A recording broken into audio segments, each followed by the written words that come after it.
بسم الله توكلت على الله. معاكم نشوى. النهارده هنعمل ايه يا حلوين؟ هنعمل بسكويت البرتقال. بسكويت البرتقال وهنعمله بالنشادر كمان، يعني برتقال مع نشادر. ازاي؟ معرفش، بس طلعت النتيجة هايلة. هو لا إما بتعمليه بالنشادر لا إما تعمليه بالبرتقال، بس أنا عملته بالاتنين وكانت النتيجة هايلة. بصوا طلعت النتيجة عاملة ازاي ما شاء الله. من كيلو دقيق عملنا 2 كيلو وربع كحك، أسفة 2 كيلو وربع بسكويت. بجد طعمه يجنن. التوتال كله كان شكله ما شاء الله بيرفكت. يعني بجد النتيجة عجبتني جدا، والطريقة سهلة، طريقة موجودة في كل بيت. وهنعمله بالسمنة مش هنعمله بالزبدة. أي نوع سمنة عندك اعملي بيها، أوكي؟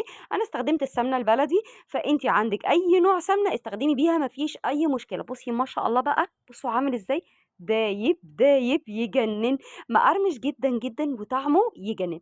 نروح للمقادير ومقاديرنا سهلة بسيطة جدًا، جدًا. يعني أنا عملت من الكيلو دقيق عملت علبتين من دول والله العظيم، ما شاء الله. بس أوريكم الشكل الأول.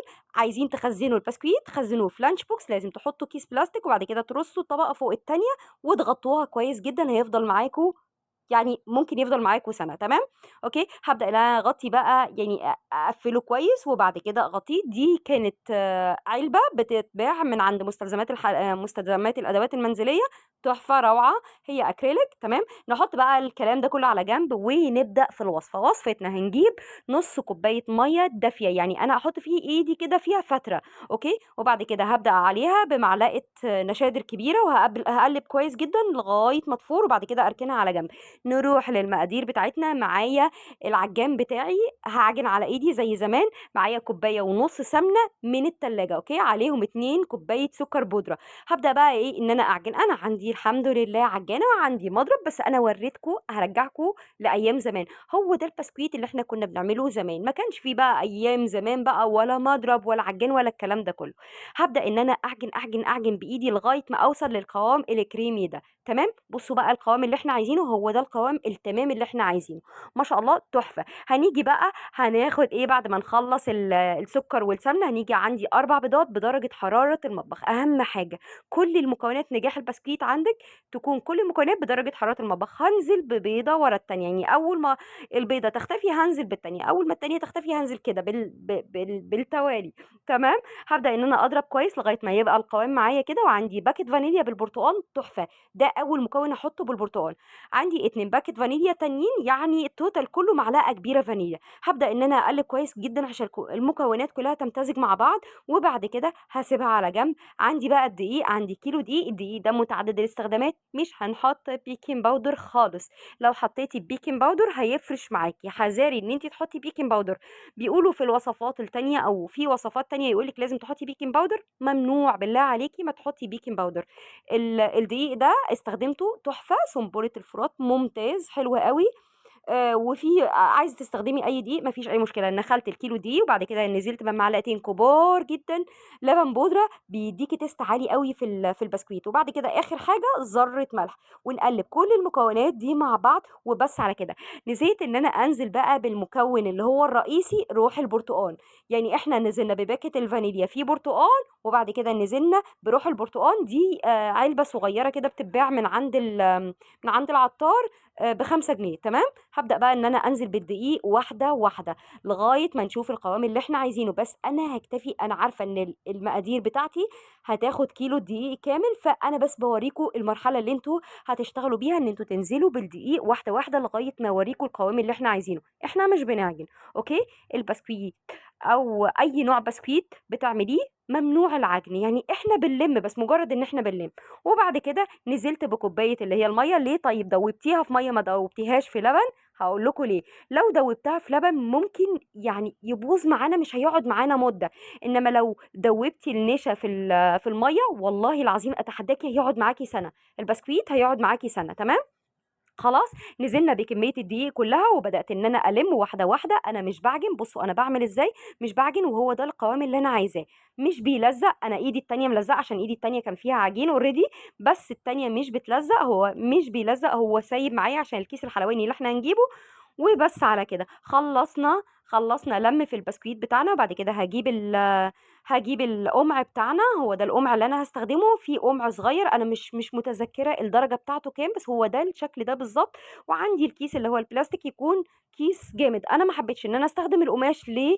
لإن القماش هيشرب السمنة بتاعتي، فبلاش إن أنتِ تستخدمي كيس القماش، حرام، هيشرب السمنة كلها وهيخرّج السمنة برّه.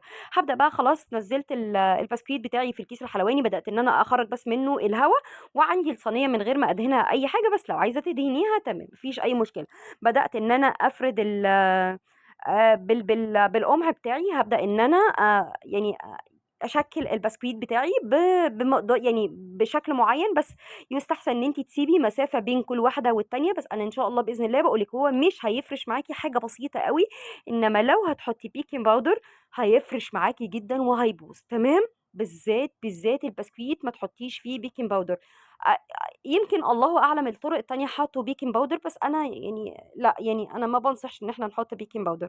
بدأت إن أنا بالكيس الحلواني أهو، أنا شغّالة معاكِ زي الفل، وكيس عادي جدًا، بس إن هو يكون يعني متماسك معاكِ، مش الأكياس اللي هي بتاعة الcream chantilly اللي هي الخفيفة دي، لأ، خلّيها الكيس اللي هو التقيل.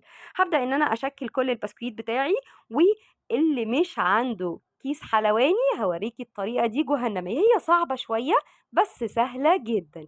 يعني للي مش هيعرف يشكِّل بالكيس الحلواني، أو اللي هيطلع معاه العجينة متماسكة شوية، هيشتغل بالقمع كده زي ما أنا باشتغل. فيها حاجة صعبة؟ والله العظيم سهلة جدًا، والطريقة سهلة جدًا. ده كله بقى بنسيب البسكويت يرتاح بالضبط ربع ساعة، ونبدأ نشتغل فيه تسوية على طول، بس درجة الحرارة تكون على درجة حرارة 200، وندخّله على الوسط يكون فوق وتحت شغال. البسكويت التسوية بتاعته بتبقى فوق وتحت، يعني مش تحت الأول إن هو ياخد لون وبعد كده أدّي له لون من فوق من الشواية، لأ، الفرن شغال والشواية شغالة، ونشغّل الاتنين مع بعض، دي تسوية البسكويت يا جماعة، تمام؟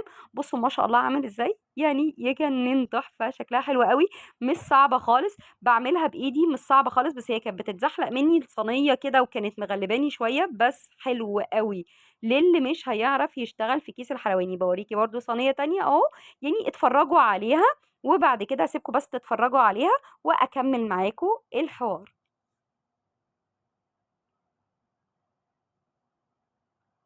بُصّوا يا جماعة ما شاء الله، ما شاء الله ولا حول ولا قوة إلا بالله، البسكويتة عاملة إزاي.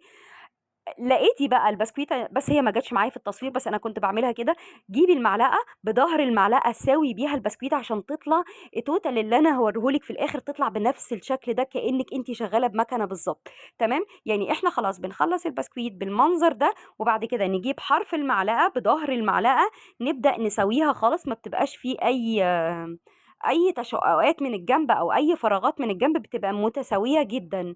ما شاء الله بصوا الجمال، ما شاء الله، تحفة، تحفة، تحفة، تحفة. باوريكم آخر بقى حاجة بالقمع، أنا حبيت إن أنا أوريكم الكمية كلّها، بس طوّلت عليكم شوية آسفة جدًا.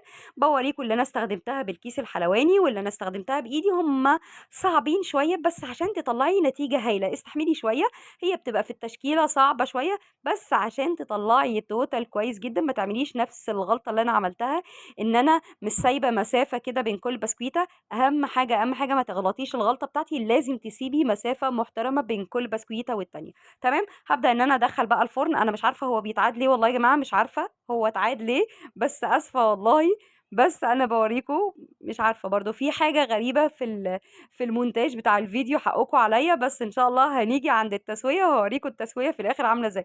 خلّصنا الحمد لله، الحمد لله، خلاص تشكيل، وآدي خلّصنا. بُصّوا ما شاء الله، بُصّوا التسوية عاملة إزاي، بُصّوا شكله عامل إزاي، يجنن، يجنن ما شاء الله ولا حول بالله عليكم ما تشتروه من برّه، بالله عليكم.